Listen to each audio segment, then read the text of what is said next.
ہوا وہ ہرس والا دل بدل دے، میرا غفلت میں ڈوبا دل بدل دے، بدل دے دل کی دنیا دل بدل دے۔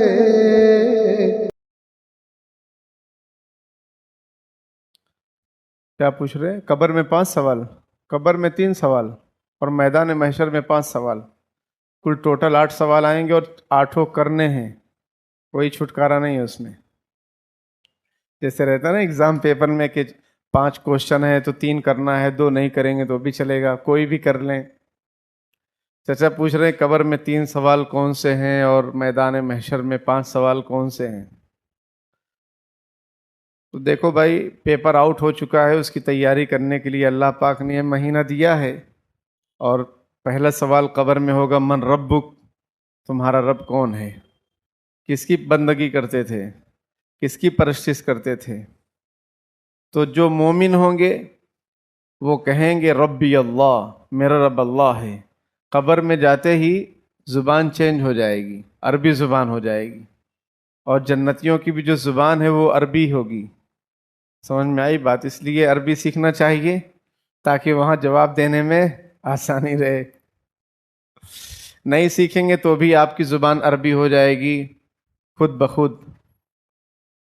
ہو جائے گی۔ تو پہلا سوال منکر نکیر آئیں گے قبر میں اور پوچھیں گے کہ بھائی من رب کا، تمہارا رب کون ہے؟ تو جو مومن ہوگا وہ کہے گا ربی اللہ، میرا رب اللہ ہے۔ اسی لیے جب بچہ پیدا ہوتا ہے تو اس کے کان میں سب سے پہلے کیا آواز دی جاتی ہے؟ اللہ اکبر، اللہ اکبر، اللہ سب سے بڑا ہے، اللہ سب سے بڑا ہے۔ دوسرا سوال ہوگا من نبیو کا، تمہارے نبی کون ہے؟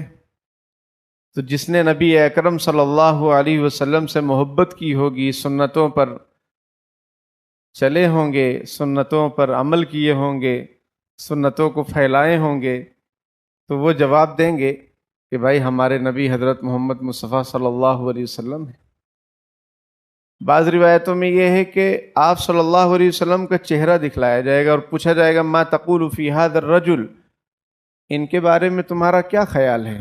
وہ کہے گا ارے یہ تو ہمارے محبوب صلی اللہ علیہ وسلم ہیں، جن کے لیے ہم خوب درود و سلام پڑھتے تھے اور جن سے محبت رکھتے تھے اور جن کی سنتوں پر عمل کرتے تھے، یہ تو ہمارے محبوب صلی اللہ علیہ وسلم ہیں۔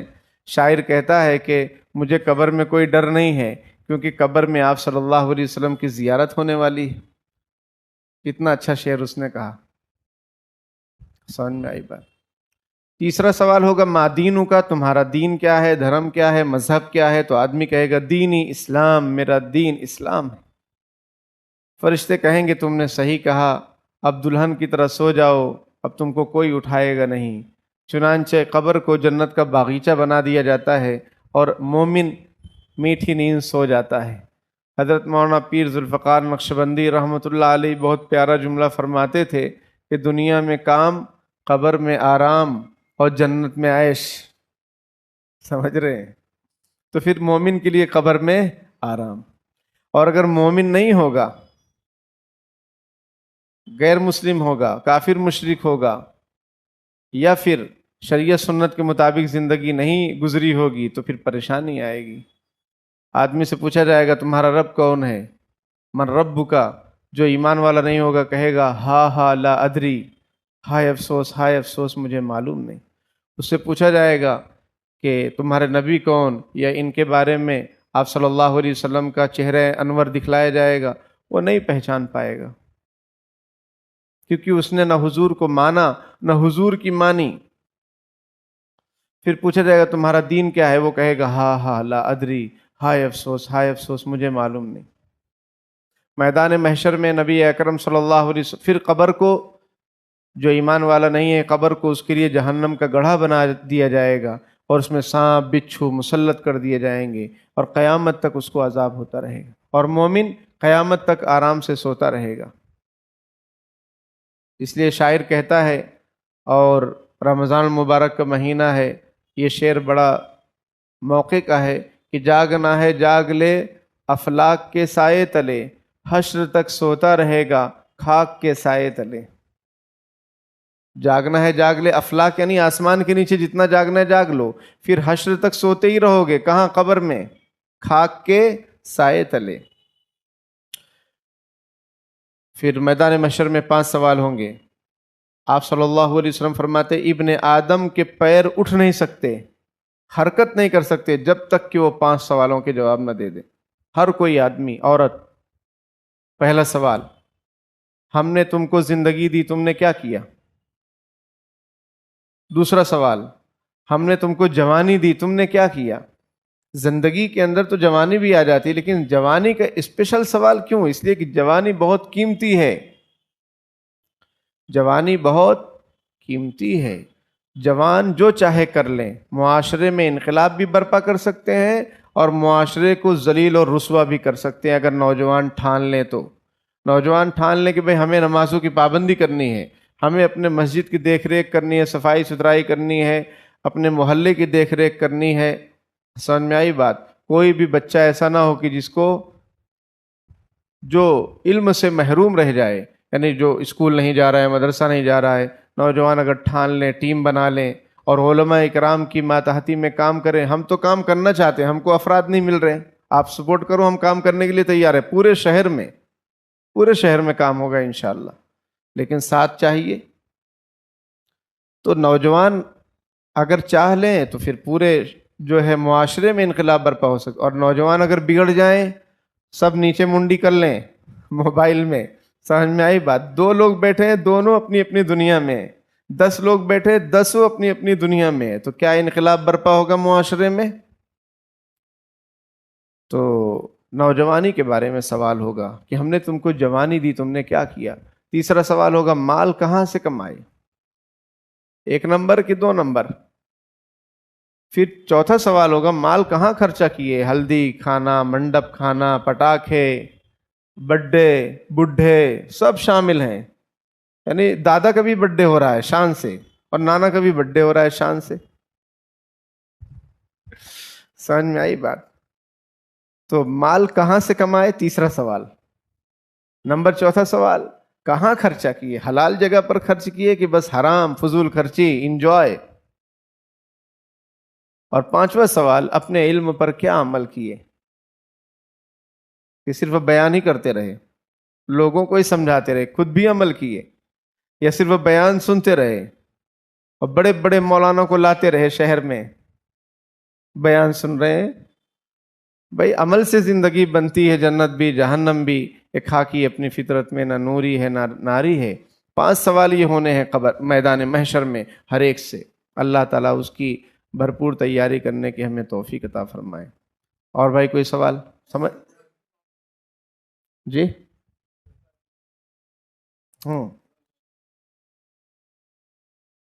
جی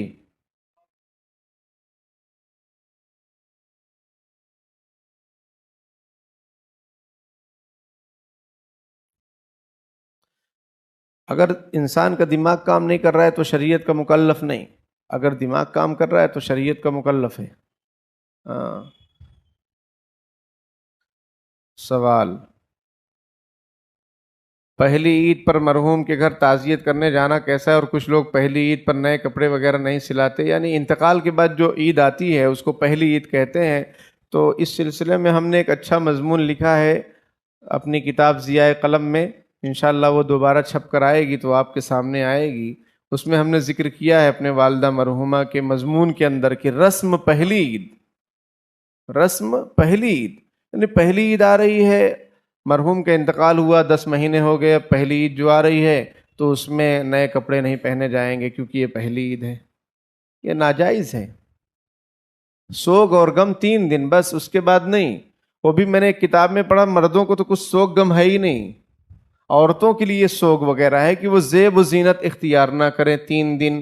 ان کے کسی قریبی کا انتقال ہو اور شوہر کا انتقال ہو تو 4 مہینے 10 دن. مرد کہاں سوگ ووگ کرتا ہے، یعنی کہاں زیب و زینت اختیار ہو. تو نارمل رہے، ٹھیک ہے، غم ہے، لیکن یہ کہ اس سے زیادہ 2 مہینے پہلے انتقال ہوا، 10 مہینے پہلے انتقال ہوا، اب عید آ رہی تو نیا کپڑا نہیں پہنیں گے اس سال، پھر آئندہ سال کپڑا، اس سال نہیں پہنیں گے تو کیا ہو جائے گا؟ مرحوم کی مغفرت ہو جائے گی. یہ شریعت میں ہے ایسا کچھ بھی نہیں ہے. جیسا معمول کے مطابق آپ زندگی گزار رہے تھے ویسا گزاریے. اگر آپ یہ کہیں کہ پہلی عید ہے تو ہم نئے کپڑے نہیں پہنیں گے، تو مطلب یہ کہ آپ کو کوئی خوشی نہیں ہے. رمضان اللہ پاک نے دیا تو عید کے دن خوشی نہیں ہے. رہی بات یہ کہ غم تو زندگی بھر رہے گا. جب تک سانسیں ہیں تب تک یادیں ہیں. غم تو ہمیشہ رہے گا. لیکن یہ کہ آپ سوگ کریں، زیب و زینت اختیار نہ کریں، یہ ناجائز ہے. یہ رسم ہے، اس کو ختم کرنا چاہیے. پھر اسی طریقے سے ایک منٹ چچا، اسی طریقے سے لوگ کیا کرتے ہیں، مرحوم کے گھر جاتے ہیں، ارے رونا دھونا، پتہ نہیں مجھے اتنا تجربہ نہیں ہے، یہاں پہ دھیرے دھیرے کامٹی والا ہو رہے ہیں تو رونا دھونا شروع. اب بھائی وہ لوگ نارمل ہوئے تھے، غم سے باہر نکلے تھے، اب جا کے پھر آپ تازہ کر دے رہے ہیں، تو یہ غلط ہے. عید کے دن جا کر رونا پیٹنا کرنا یہ سب جائز نہیں ہے. تعزیت 3 دن سنت ہے. اصل میں کیا ہمارے یہاں معاشرے میں کئی چیزوں کو ملا دیے ہیں. جیسا میں نے کل ذکر کیا کہ بھائی رمضان میں بال کاٹ سکتے ہیں، دن میں بھی رات میں بھی کٹا بھی سکتے ہیں، کاٹ بھی سکتے ہیں، نو پرابلم نو ٹینشن. بھائی یہ بقرعید کا موسم تھوڑی ہے کہ ناخن اور بال نہیں کاٹنے ہیں. تو ہمارے یہاں کیا کرتے ہیں، ایک مسئلے کو دوسرے مسئلے میں جوائن کر دیتے ہیں. ایسا نہیں ہونا چاہیے. دیکھو تعزیت 3 دن سنت ہے. تعزیت کا کیا مطلب، کسی کے یہاں انتقال ہوا تو آپ اس کے گھر جائیں، اسی دن یا دوسرے دن یا تیسرے دن جا کر تسلی والی باتیں کریں. یہ سنت ہے، اس میں کوئی جاتا نہیں. اور وہ کھانا چاہیے میت پارٹی، کیا بولتے ہیں اس کو، تیجا. اب وہ تیسرے دن نہیں ہوتا کیونکہ ٹائم نہیں ہے، اسی دن ہو جائے گا، دوسرے دن ہو جائے گا کیونکہ بزی ہے نا لوگ. تو کھانے میں پہنچ جائیں گے، جو کہ رسم، جو کہ جائز نہیں. بھائی کھانا کب ہے، خوشی کے موقع پر ہے کہ غم کے موقع پر ہے؟ دعوتیں کب مشروع ہیں، سنت ہیں. ولیمہ ہے، عقیقہ ہے، کسی کا قرآن مکمل ہوا، خوشی کا موقع ہے تو گھر نئے بنایا، ٹھیک ہے، اس موقع پر دعوتیں جائز ہیں. باقی یہ کہ انتقال ہو گیا اب دعوت چاہیے. کوئی بھی پوچھتے ہیں قبرستان میں کھانے میں کیا ہے، بھائی مینو کیا ہے، سمجھ میں آئی بات. دال چاول ہوگا تو نہیں جائیں گے، اور دال چاول کوئی بناتا نہیں، تولا بریانی کا زمانہ ہے. تو بھائی یہ سب غلط چیزیں ہیں، اس کو اللہ کے واسطے چھوڑو، جاؤ ہی مت. آپ چھوڑیں گے دوسرے بھی چھوڑ دیں گے. آپ جاتے رہیں گے تو آپ بھی بلاتے رہیں گے. نہ جاؤ، نہ بلاؤ، نہ کھاؤ، نہ کھلاؤ، صاف بات. تو تعزیت 3 دن سنت ہے. جس کے یہاں انتقال ہوا ہو آپ کے قریب میں، اڑوس پڑوس میں، رشتہ دار میں، آپ 3 دن کے اندر کبھی بھی جا کر ان سے تسلی کی بات کرو کہ دیکھو بھائی سب کو جانا ہے، مرحوم بڑے اچھے تھے، ہم ان کے لیے دعائیں مغفرت کرتے ہیں، ان کے لیے ایصال ثواب کرتے ہیں. اللہ تعالیٰ آپ لوگوں کو صبر دے، آپ لوگوں کو ہمت دے. اور جانے والا چلا گیا، ہم کو یہ سبق دے کر گیا کہ تم کو بھی آنا ہے. موت سے کس کو رستگاری ہے، آج وہ کل ہماری باری ہے. انا للہ و انا الیہ راجعون. ہم سب اللہ کی ملکیت ہیں، ہم سب کو اللہ کے پاس جانا ہے. آج وہ گئے ہیں، کل ہمیں جانا. اس طریقے کی تسلی والی باتیں کرو، ان کو تھوڑا اچھا لگے. یہ سنت ہے، 3 دن میں کبھی بھی کر لو. اور مثال کے طور پر اگر آپ باہر ہیں، مان لیجیے آپ سعودیہ میں رہتے ہیں، تو اب آپ کے کسی قریبی رشتہ دار کا انتقال ہوا، آپ نہیں پہنچ سکے، اب آپ عید کے موقع پر آئے تو ٹھیک ہے، عید کے دن چلے جاؤ، تسلی کی بات کر لو. رونا دھونا اور سب یہ سب جائز نہیں ہے. لیکن عید کے دن کس کے لیے اجازت ہے؟ جو باہر رہتا ہو، جو پہنچ نہ سکا ہو، وہ جب آئے تب جا کے مل لے، کبھی بھی آئے. عید کے دن خاص ماحول بنانا اور مرحوم کو یاد کرنا، پھر رونا دھونا، نئے کپڑے نہ پہننا. ہاں جو بیوہ عدت میں ہے اس کے لیے جائز نہیں ہے زیب و زینت اختیار کرنا. 4 مہینے 10 دن تک وہ زیب و زینت اختیار نہیں کر سکتی. اس کے بعد وہ بھی زیب و زینت اختیار کرے گی. بات سمجھ رہے ہیں؟ اس کے بعد زیب و زینت کا مطلب یہ کہ وہ چوڑی وغیرہ پہن سکتی ہے، زیورات جو اس نے نکال دیے تھے وہ پہن سکتی ہے، اچھے کپڑے پہن سکتی ہے، شادی بیاہ میں جا سکتی ہے، شادی بھی کر سکتی ہے، کوئی ٹینشن کی بات نہیں. یہ سب اسلام کی تعلیمات ہیں. باقی یہ کہ لوگ جو ہے کہہ رہے ہیں پہلی عید ہے، اچھا نہیں لگ رہا ہے. ارے بھائی اچھا نہیں لگ رہا ہے کیا ہے؟ آپ شریعت کو فالو کیجئے. میں آپ کو ایک واقعہ سناتا ہوں تاکہ آپ کا ایمان، ہمارا ایمان تازہ ہو. حضرت ام حبیبہ رضی اللہ تعالیٰ عنہ جو ہماری ماں ہیں، ام المومنین، حضرت ابو سفیان رضی اللہ تعالیٰ عنہ کی بیٹی، حضرت امیر معاویہ رضی اللہ تعالیٰ عنہ کی بہن، اور آپ صلی اللہ علیہ وسلم کی زوجہ محترمہ ام المومنین حضرت ام حبیبہ رضی اللہ تعالیٰ عنہ، جن کا نام رملہ بنت ابی سفیان ہے. ان کو معلوم ہوا کہ ابا کا انتقال ہو گیا، یعنی حضرت ابو سفیان رضی اللہ تعالیٰ عنہ کا انتقال ہو گیا ملک شام میں، تو حضرت ام حبیبہ رضی اللہ تعالیٰ عنہ کو غم ہوا، بھائی ابا کا انتقال ہو گیا۔ 3 دن زیب و زینت اختیار نہیں کی، خوشبو استعمال نہیں کی۔ 3 دن کے بعد حضرت نے خوشبو منگائی، حضرت ام حبیبہ رضی اللہ تعالیٰ عنہ نے، اور اس کو استعمال کیا اور فرمایا مجھے خوشبو لگانے کی کوئی ضرورت نہیں، لیکن چونکہ سوگ 3 دن ہے کسی قریبی رشتہ دار کے انتقال پر، اس لیے میں اب خوشبو وغیرہ لگا رہی ہوں، تاکہ اب یہ نہ ہو کہ ابھی بھی سوگ میں ہیں، ابھی بھی سوگ میں ہیں۔ تو یہ شریعت کی تعلیم۔ کچھ لوگ اپنے ماں باپ بھائی بہن کے انتقال والے دن گھر سے باہر نہیں جاتے اور دعوت وغیرہ میں بھی نہیں جاتے اور اچھا کھانا وغیرہ بھی نہیں کھاتے، وہ بھی ہر سال ان کا یہی معمول ہوتا ہے۔ یہ کیا ہے بھائی؟ برسی ارسی غیر مسلموں میں ہے، اسلام میں کہاں برسی ہے؟ بڈے برسی یہ سب غیروں کا طریقہ ہے، سمجھ میں آئی؟ 2 رنگی چھوڑ دے یک رنگ ہو جا، صاحب بات، 2 رنگی چھوڑ دے یک رنگ ہو جا، سراسر سنگ ہو جا یا موم ہو جا، سراسر موم ہو جا یا سنگ ہو جا۔ بھائی 2 رنگی 2 راستے پر کیوں چل رہے ہیں آپ؟ ایک راستے اہدنا الصراط المستقیم، سیدھے راستے پر چلو۔ نماز میں کیا مانگتے ہو؟ اہدنا الصراط المستقیم، اے اللہ ہم کو سیدھے راستے پر چلا۔ نبیوں کا راستہ، شہیدوں کا، اللہ والوں کا راستہ یہ ہے کہ برسی ارسی کوئی چیز نہیں ہے، بڈے اڈے کوئی چیز نہیں ہے۔ حضور فرماتے ہیں جو کسی قوم کی نقل کرے وہ اسی میں سے ہے۔ یہ سب بالکل غلط طریقہ ہے۔ جی بھائی، اور کوئی سوال؟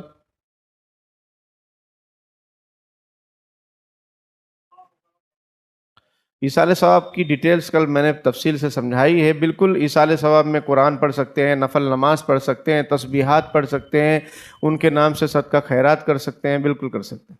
عید کے دن خاص طور پر قبرستان جانا کوئی سنت اور لازم نہیں ہے، کوئی سنت سمجھ کر جاتا ہے تو بدعت ہے۔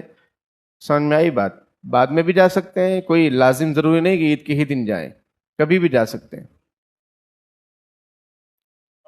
پانی دو بیٹا۔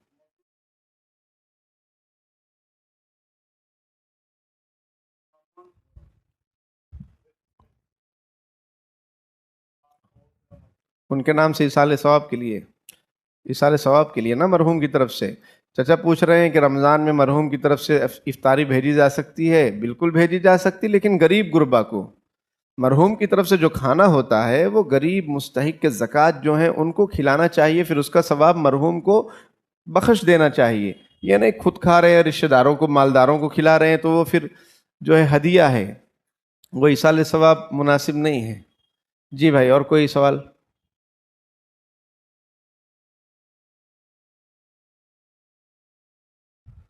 سوال یہ پوچھ رہے ہیں کہ امام صاحب جو ختم قرآن کرتے ہیں 27ویں شب میں، تو 27ویں شب کو ہی کیوں بیچ میں کر سکتے؟ بیچ میں کبھی بھی کر سکتے ہیں۔ 10 دن کی تراویح اپنے یہاں ہوتی ہے، 15 دن کی بھی کر سکتے ہیں، 20 دن کی بھی، 24 دن، 25 دن، جب چاہیں تب کر سکتے ہیں۔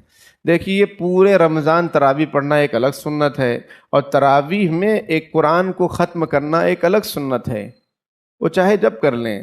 اب 27ویں میں اس لیے عام طور پر کیا جاتا ہے کہ بھائی وہ شب قدر کا اس میں چانس زیادہ ہوتا ہے، تو ختم قرآن پر دعا قبول ہوتی ہے، پھر شب قدر ہو تو اور زیادہ دعا قبول ہوگی۔ اس لالچ میں ایسا کرتے ہیں، کوئی لازم اور ضروری نہیں ہے کہ 27ویں کو ختم کیا جائے، نہیں ختم کریں گے جھگڑا ہو جائے گا، ایسا کچھ بھی نہیں ہے، اپنی اپنی سہولت۔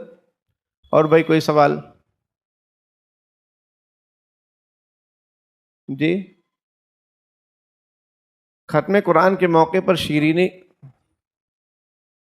ہاں وہ میں بتا رہا ہوں، ختم قرآن کے موقع پر میٹھا تقسیم کرنا ناجائز نہیں ہے، لیکن سنت اور لازم بھی نہیں ہے، لیکن اس کے اصول اور ضابطے ہیں، کچھ شرائط ہیں، اگر کوئی کرنا چاہے تو۔ اولاً چندہ نہ ہو زبردستی والا کہ بھائی 2 پیسہ دو، یہ جائز نہیں ہے۔ پھر تو کوئی خوشی سے اپنی طرف سے کھلانا چاہے کھلا دے، وہ بھی مسجد کے باہر کرو تو اچھا، تاکہ مسجد کی فرش خراب نہ ہو، صفحے خراب نہ ہو، پھر شور و گل نہ ہو، چھینا جھپٹی نہ ہو، سکون اور وقار کے ساتھ جو ہے تمیز کے ساتھ اگر یہ کام کوئی اپنی طرف سے خوشی سے کر دے تو جائز ہے، ناجائز نہیں ہے۔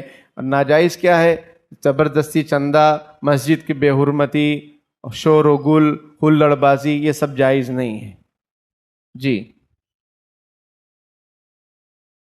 لوگوں کو فلان کے آگے بیٹھنا پسندیدہ نہیں ہے، جہاں جگہ ملے وہاں بیٹھ جانا چاہیے، لوگوں کو پھلانگنا، کبھی کسی کو لات بھی لگ جاتی ہے کان کے پاس یا کندھے کے پاس، وہ سب مناسب نہیں ہے. جہاں آؤ جگہ ملے بیٹھ جاؤ. حدیث شریف میں ہے کہ آپ صلی اللہ علیہ وسلم خطبہ دے رہے تھے، ایک صاحب پیچھے سے آئے اور وہ لوگوں کو ہٹا ہٹا کے فلانگ کے آگے بڑھ رہے تھے. حضور نے فرمایا کہ بھائی آپ بیٹھ جائیے، آپ لوگوں کو تکلیف دے رہے ہیں. ہم نے بھی خطبے کے دوران ایک آدھ دو مرتبہ ٹوکا ہے لوگوں کو، کیونکہ کیا ہوتا ہے لیٹ آتے ہیں، پھر وہ ایسا ادھر سے شروع کرتے ہیں تو ایسا بیچ تک آتے، اب لوگ ایسا پریشان ہوتے ہیں. یہ جائز نہیں ہے. جہاں جگہ ملے وہاں بیٹھ جاؤ.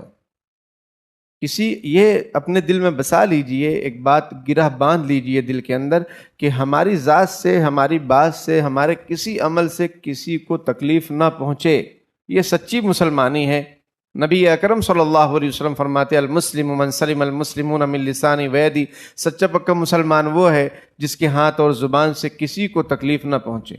تو ہمیں ایسا بننا چاہیے، بے ضرر مومن. کسی کو تکلیف مت دو، پارکنگ ایسی مت کرو، تھکو مت. چلتے ہوئے گاڑی چلا رہے تھک دیے، کسی کے اوپر پڑ گیا. اور تھکنا چلتے چلتے اچھی عادت بھی نہیں ہے. پان اون کھانا ہے گھر میں کھا لو بھائی، سمجھ میں آئی بات. اب پان کھا رہے ہیں، تھک رہے ہیں، کسی پر پڑ رہا ہے، اب آدمی برداشت کر لیتا ہے، اب سوچتا ہے کیا منہ بجانا، کیا ہاتھ بجانا. سمجھ میں آئی بات. تو یہ اپنے دل میں باندھ لیجئے کہ اپنی ذات سے بات سے کسی کو تکلیف نہ پہنچے. اگر کبھی کچھ ہو جائے مسٹیک، فوراً سوری، فوراً معافی مانگ لو تاکہ دل صاف رہے. جی بیٹا.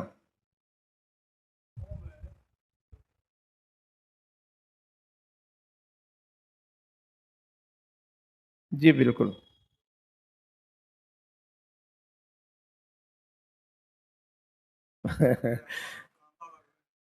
چچا کہہ رہے ہیں کہ صفیں برابر ہونی چاہیے، تو بھائی خیال رکھو.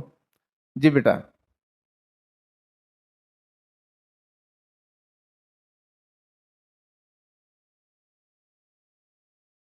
ہوں. یہ بچہ پوچھ رہا ہے کہ کچھ لوگ جب نیت باندھ کر کھڑے ہوتے ہیں تو کوئی ایسا باندھتا ہے، کوئی ایسا 3 انگلی رکھتا ہے، تو صحیح کیا ہے؟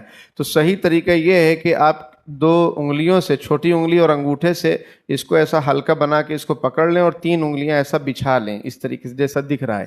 یہ صحیح طریقہ ہے، یہ زیادہ مناسب طریقہ ہے، پسندیدہ طریقہ ہے. اور کوئی سوال؟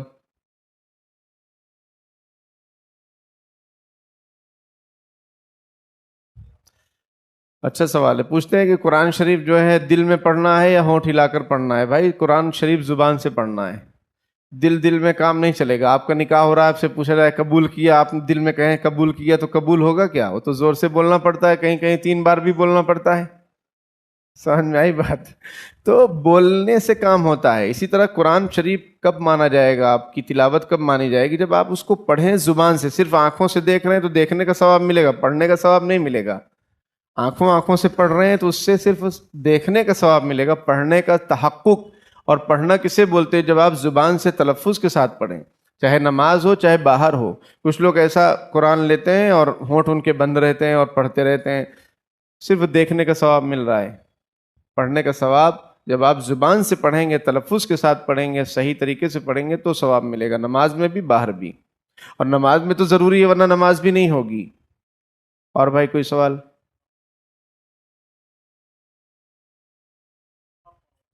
ہاں، یہ آداب میں سے ہے کہ کعبۃ اللہ شریف کی طرف رک کر کے پڑھیں. اور اگر کبھی ایسا موقع نہ ہو تو جو بھی سمت ملے پڑھ سکتے ہیں، کوئی حرج نہیں. اور بھائی کوئی سوال؟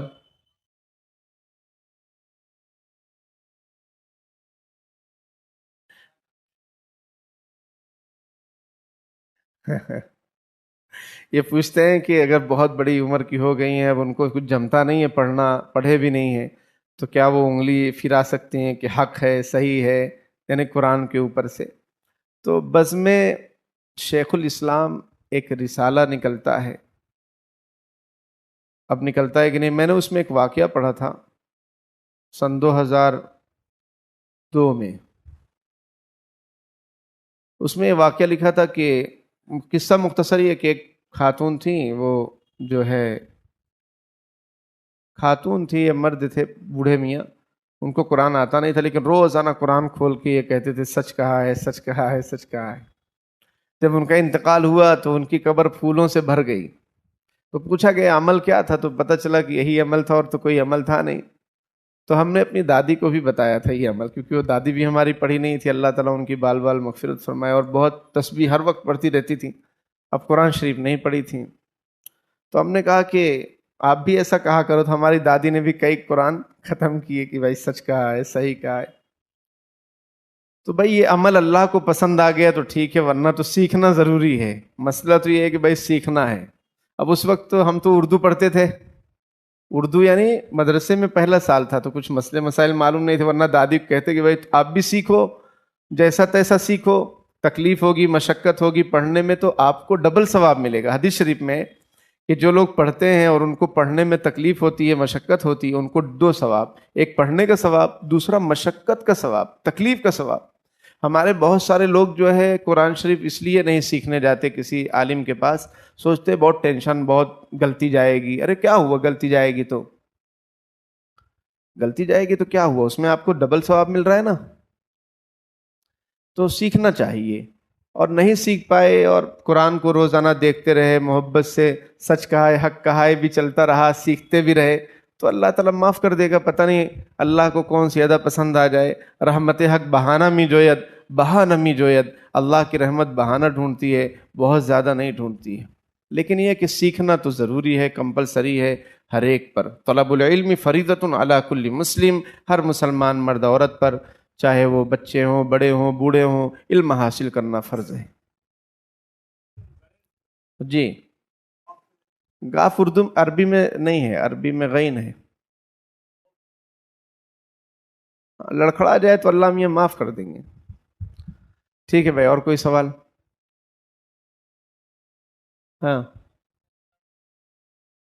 کون سا حصہ؟ کدھر اوپر میں؟ یا یہ جو حصہ ہے اوپر کا اور وہ حصہ وہ مسجد سے باہر ہے، یعنی شریعت میں نہیں ہے۔ باقی مسجد وہ بھی کہلاتا ہے، کوئی اگر جیسے یہاں نماز پڑھ رہے ہیں ادھر بھی پڑھ لیے تو نماز ہو جائے گی، لیکن مسجد کا جو ثواب ہے، یا مسجد میں جو اعتکاف کی نیت ہوتی ہے اور داہنے پیر سے داخل ہونا، بائیں پیر سے نکلنا، وہ سب چیزیں یہاں پر لاگو نہیں ہوں گی۔ یہاں آئیں گے اعتکاف کی نیت کریں گے، آپ کو اعتکاف کا ثواب ملے گا۔ وہاں اعتکاف کی نیت کریں گے تو اعتکاف کا ثواب نہیں ملے گا، کیونکہ مسجد شرعی نہیں ہے وہ۔ ہاں اوپر کا جو حصہ ہے وہ مسجد شرعی کا حصہ ہے، اس کے اوپر کا حصہ مسجد شرعی ہے، تو پڑھ سکتے ہیں۔ بہتر یہ ہے کہ مسجد میں ہی پڑھیں، اوپر میں پڑھیں، اوپر جانا ہے نا۔ جی بھائی، اور کوئی سوال؟ یہ غلط ہے۔ یہ پوچھ رہے ہیں کوئی اتنا زور سے پڑھے کہ آزو بازو والوں کو ڈسٹرب ہو، تو صحیح نہیں ہے۔ تھوڑا دھیرے سے پڑھو۔ ابھی تو سمجھائے کہ بھائی کسی کو تکلیف نہ ہو، اپنی ذات سے، اپنی بات سے، اپنی تسبیحات سے۔ آپ کو میں مسئلہ بتاؤں کہ آپ مسجد میں قرآن پڑھ رہے ہیں لیکن اذان ہو گئی، تو اب آپ کے لیے قرآن پاک زور سے پڑھنا جائز نہیں ہے، کیونکہ اب نمازی آئیں گے، سنت پڑھیں گے، آپ زور سے تلاوت کریں گے، ان کو ڈسٹرب ہوگا۔ یہ مسئلہ لکھا ہوا ہے۔ اب آپ آہستہ تلاوت کیجئے۔ اللہ تعالیٰ عمل کی توفیق عطا فرمائے، آمین۔ وآخر دعوانا وہ سب صحیح نہیں ہے۔